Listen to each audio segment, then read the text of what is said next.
Hello everyone, welcome to my channel.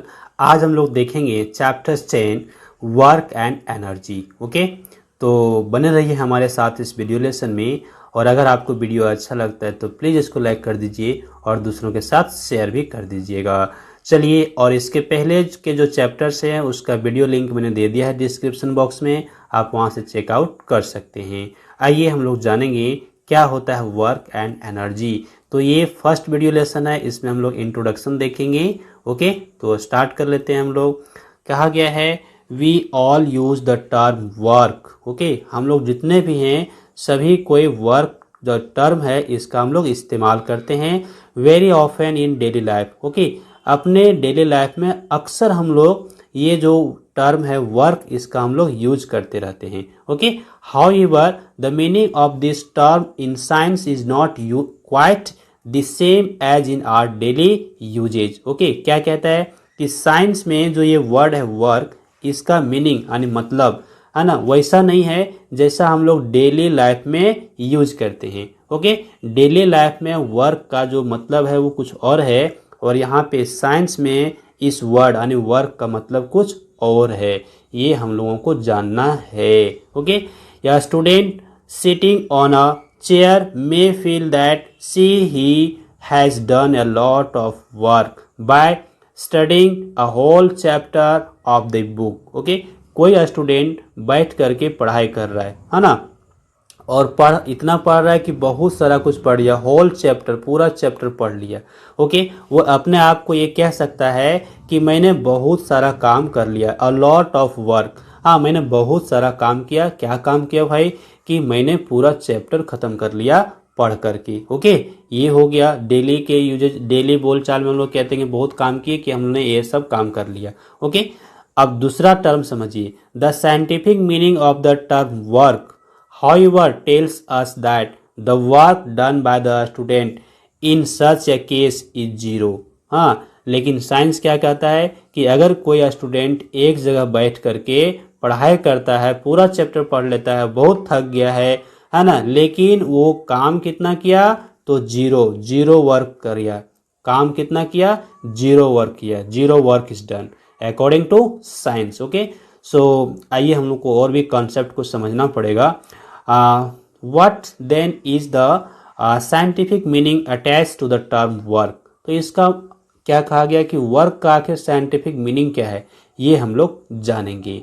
आइए, to understand this let us recall some of the concepts and ideas that we have learned earlier। हाँ, चलिए हम कुछ concept की बात करते हैं जो हम लोग पहले पढ़ चुके हैं, और कुछ जो अपना आइडियाज है उसके बारे में हम लोग यहाँ पे जानेंगे। चलिए यहाँ पे देखिए, कहता है we have learn that a force can make a body move. हम लोग क्या पढ़ें कि कोई फोर्स जो है ना वो क्या करता है, किसी बॉडी को मूव कर सकता है। अगर आप फोर्स लगाते हैं किसी बॉडी पे तो वो बॉडी आपका मूव कर सकता है, करेगा इसकी गारंटी नहीं है। ओके, व्हेन दिस हैपेंस, अगर वो बॉडी मूव करता है, the body gets displaced from its original position.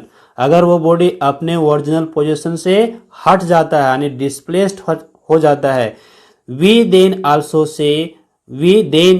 से that the applied force has done some work on the body. अगर वो बॉडी डिस्प्लेस्ड हो जाता है तो हम क्या कहेंगे कि जो फोर्स है ना, अप्लाइड फोर्स, जो फोर्स हमने लगाया वो फोर्स उस बॉडी पे कुछ ना कुछ वर्क किया है। ओके, तो इसका मीनिंग क्या, वर्क का मीनिंग क्या हो गया? यूं समझिए साइंस में कि आपने फोर्स लगाया, और फोर्स लगाने के बाद अगर डिस्प्लेसमेंट होता है किसी बॉडी में, तब हम क्या कहेंगे कि वो फोर्स उस बॉडी पे वर्क किया है। ओके, आप देखिए यहाँ पर फर्स्ट पिक्चर में हम लोग क्या देख रहे हैं, ए नंबर पे ये कोई बॉय है, स्टूडेंट है, जो पेड़ को धक्का देने का कोशिश कर रहा है, लेकिन ये फोर्स लगा रहा है, फोर्स तो लगा रहा है लेकिन ये इसको डिस्प्लेस नहीं कर सकता है। ओके, नहीं कर पा रहा है, तो इस केस में वर्क क्या हो गया? Zero work is done. लेकिन सेकेंड केस में आप देखिए, ये जो बॉय है स्टूडेंट, ये क्या कर रहा है ना, बॉक्स को पुश कर रहा है और इस यानी फोर्स लगा रहा है। क्या लगा रहा है ना?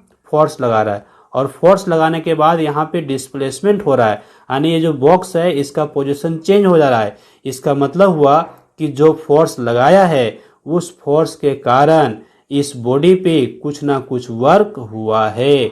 ओके, तो ये था कॉन्सेप्ट। आइए यहाँ पे हम लोग थोड़ा समझेंगे, जो भी पिक्चर में समझें उसी को हम यहाँ पे पढ़ेंगे। In picture A a child is pushing a tree but he is not able to move it. Okay, picture A में हमने क्या देखा कि एक कोई बच्चा है, वो ट्री को धक्का देने का कोशिश कर रहा है लेकिन वो धक्का नहीं दे पा रहा है। Okay, here there is no displacement of the tree hence no work is said to be done. इसलिए यहाँ पे किसी भी तरह का वर्क नहीं होगा, यानी डिस्प्लेसमेंट नहीं हुआ तो वर्क भी नहीं होगा। किसके अनुसार? According to science. Okay, in picture B, अब पिक्चर बी की बात कीजिए। In picture B work is regarded as having been done. यहाँ पे वर्क हो रहा है। क्यों वर्क हो रहा है? Here a boy has pushed a box and has displaced it. जो बॉक्स को वो पुश कर रहा है ना, उसको वो डिस्प्लेस कर दिया है। डिस्प्लेस कर दिया, उसका पोजीशन चेंज कर दिया है। Thus there is a change of position of the object that is a displacement of the same. Okay, यहाँ पे डिस्प्लेसमेंट हो चुका। अब जब डिस्प्लेसमेंट हो चुका है ना, तो यहाँ पे क्या होगा ना, वर्क हो रहा है ना। Work is regarded as to be done.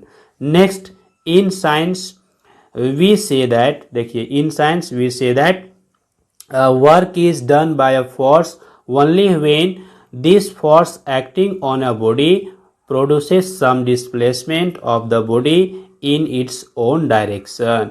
जब कोई फोर्स किसी बॉडी पे लगता है और वो फोर्स अगर डिस्प्लेसमेंट प्रोड्यूस करता है, ओके, डिस्प्लेसमेंट लाता है उस बॉडी में, तब वो जो फोर्स है ना, वो क्या किया है? वर्क किया है।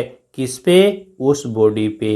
ओके, ये चीजें हो गई साइंस के अनुसार वर्क का ये कॉन्सेप्ट था।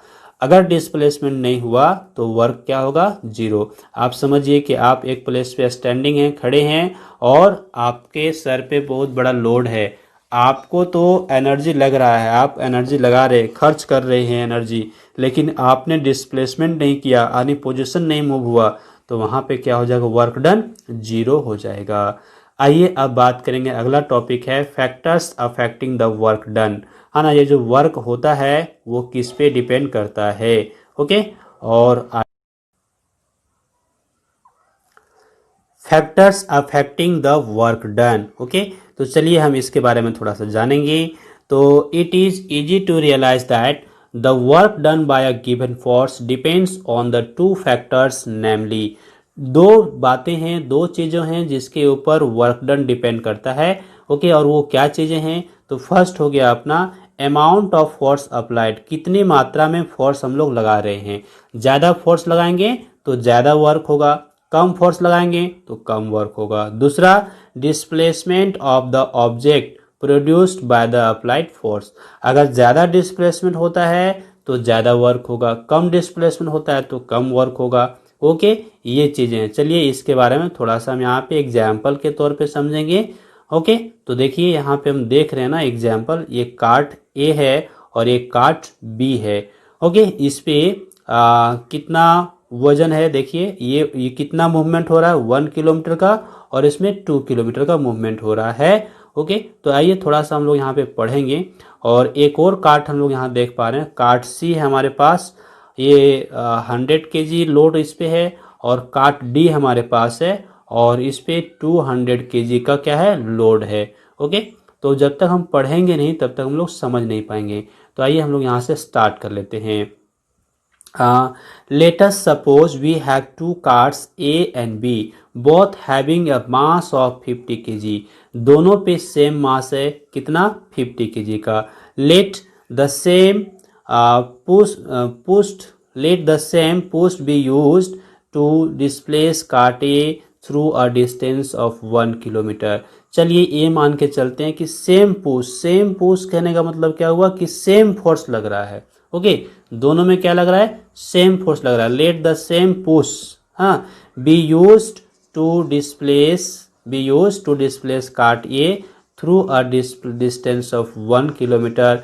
in the direction of push applied and an identical cart B through a distance of 2 kilometers. Okay, तो सेम फोर्स लगाया गया है, सेम पुश करने का मतलब फोर्स दोनों पे सेम लगाया गया है। जितना फोर्स हमने कार्ट ए पे लगाया है उतना ही फोर्स हमने कार्ट बी पे लगाया है, बट अंतर क्या है कि यहाँ पे हमने इसको 1 किलोमीटर तक धक्का देके ले गया है और जबकि कार्ट बी को हमने 2 किलोमीटर तक धक्का देके ले गया है। ये चीजें, ये डिफरेंस है। ओके, दोनों का मास भी सेम है, केवल हम लोग यहाँ पे अंतर क्या पा रहे हैं ना, एक कार्ट को हमने 1 किलोमीटर तक पुश किया है और दूसरे कार्ट को हमने 2 किलोमीटर तक पुश किया है। बाकी फोर्स हम लोग सेम लगा रहे थे। ओके, अब आगे देखिए, we say that the work done on the cart B is double. तो कार्ट बी पे ज्यादा वर्क हुआ है, क्यों? क्योंकि उसमें ज्यादा डिस्प्लेसमेंट हो रहा है। Work done on cart A even though the men are applying the same push on their respective carts. Okay, same force लगाया जा रहा है, लेकिन एक में चूंकि 1 किलोमीटर तक का डिस्प्लेसमेंट हुआ, दूसरे में 2 किलोमीटर का डिस्प्लेसमेंट हुआ, इसलिए दूसरा केस में ना ज्यादा वर्क किया जा रहा है। ओके, चलिए आगे बात करेंगे। It is because the distance travelled by cart B is double the distance travelled by cart A in the direction of force push applied. तो यहाँ पे ज़्यादा फोर्स, ज़्यादा डिस्प्लेसमेंट हुआ इसलिए ज़्यादा वर्क हुआ, यहाँ पे कम डिस्प्लेसमेंट हुआ इसलिए कम वर्क हुआ। अब अगर डेली लाइफ से इसको हम कोरिलेट करें तो आप देखिए यहाँ पे ये आदमी कम काम कर रहा है तो आपको कम पैसा देना पड़ेगा, लेकिन ये आदमी यहाँ ज़्यादा वर्क कर रहा है तो आपको ज़्यादा वेजेस देना पड़ेगा। ओके, अगर हम डेली लाइफ से इसको कोरिलेट करें तो समझ गए हम लोग, है ना।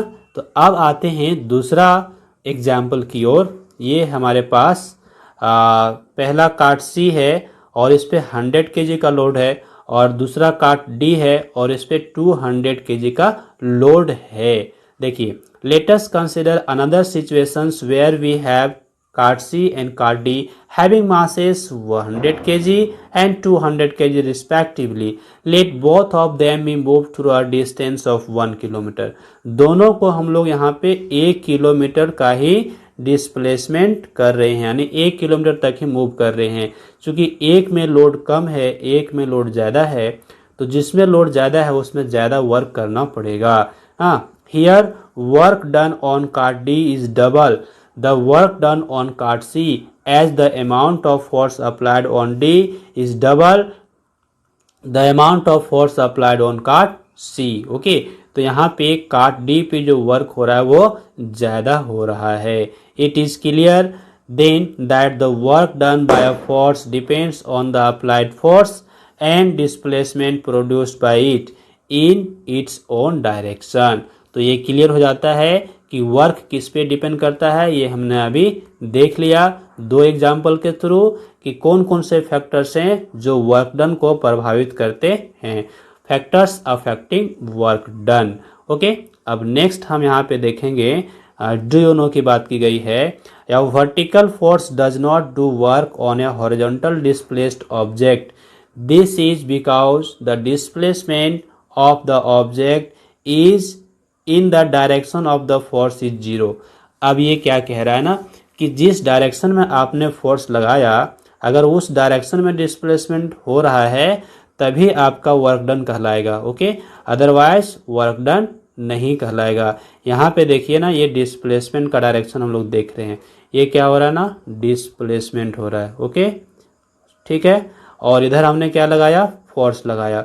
तो जिस डायरेक्शन में फोर्स लगाया उसी डायरेक्शन में डिस्प्लेसमेंट हो रहा है, तो यहाँ पे वर्क डन हो रहा है। लेकिन अगर ऐसा भी सिचुएशन हो सकता है कि फोर्स आपका नीचे लग रहा हो, जैसा कि ग्रेविटेशनल फोर्स नीचे लगता है, लेकिन अगर ऑब्जेक्ट में डिस्प्लेसमेंट इसके परपेंडिकुलर हो ना, कि 90 डिग्री बना के अगर डिस्प्लेसमेंट हो, तो उस कंडीशन में ना आपका जो वर्क डन होगा फोर्स के द्वारा वो जीरो होगा। आप यूँ समझिए कि वर्टिकल फोर्स यानी ग्रेविटेशनल फोर्स, कोई बॉडी जैसे हॉरिजॉन्टली मूव कर रहा है यानी किसी प्लेन सरफेस में मूव कर रहा है, तो उस पर जो हॉरिजॉन्टल यानी कि वर्टिकल फोर्स लग रहा होगा वो उस पर कितना वर्क करेगा, 0 वर्क करेगा। कारण कि जिस डायरेक्शन में फोर्स लग रहा है ना उस डायरेक्शन में वहाँ पे डिस्प्लेसमेंट नहीं हो रहा है। ये मेन पॉइंट्स था, इसको हमको समझना था। फिर हमारे तो आज के वीडियो लेसन में बस हम लोग यहीं तक सीखेंगे। अगले वीडियो लेसन में ना हम लोग देखेंगे वर्क और एनर्जी के बारे में। ओके, तो I hope this video lesson is helpful for you, so please like this video and share with others and do some comments. Also do subscribe my YouTube channel and hit the bell icon for upcoming videos. Thanks for watching. Have a glorious day ahead.